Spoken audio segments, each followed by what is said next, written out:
the cars behind and maybe, just maybe, get ahead of Christian Mansell at the first opportunity. The lights will be out in just a moment because the revs are rising. We're about to go racing for the first time this weekend at Paul Ricard, and Josh Mason has had a poor start there.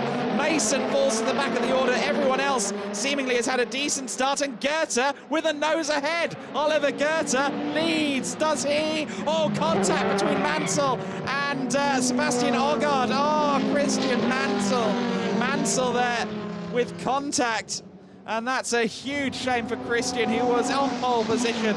We were so hopeful that he would have a good result here, but unfortunately he's had a spin. He's going to have to try and recover this from quite a long way back. He is now at the very back of the pack, scrambling and fighting going on further back.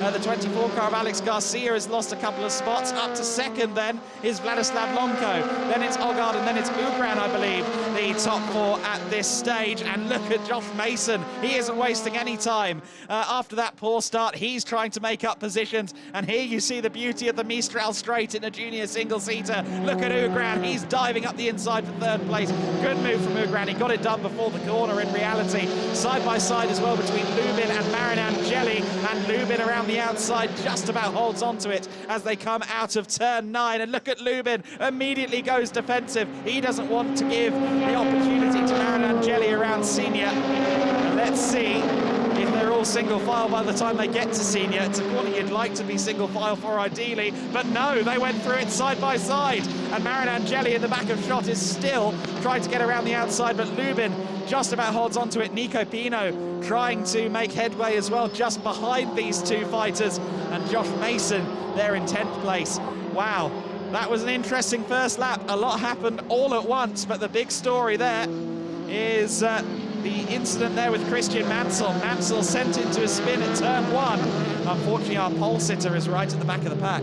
Yeah, well, I think Stuart Hall will be delighted. Obviously, his advice has taken hold. Goethe got an electrifying start off the getaway, getting ahead of Christian Mansell, of course. Unfortunately for Mansell, as you did allude to, he had that major incident, of course, that led him to the back of the field. Vladislav Lonko now in second place. There you can see Francesco Simonazzi right in the midfield as well, chasing after Frederick Lubin right now with Sebastian Ogaard in 4th place. Here comes now none other than Josh Mason on Nico Pino, who's currently sat in 9th as they now head down in towards the next right-hander. And nose to tail between those in the midfield. Of course, Lubin, Ogaard and Simonazzi all bunched together.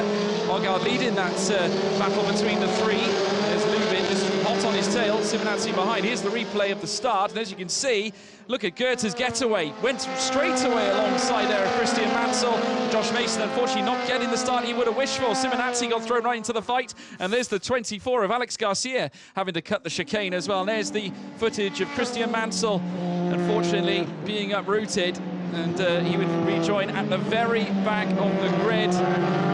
Hate to say it, but Conor Fraze is 0-0 at that point. Of course, Christian Mansell, it wasn't a terrible getaway, no. But it's just the case. I think that Ollie Goethe had the better one, I think, in that situation. Heading in towards turn 1.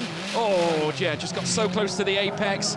Something from behind as well came in. Unfortunately for Christian Mansell, it meant that he's now at the back of the field. So then Goethe in the lead then, and just see a voice message being relayed there.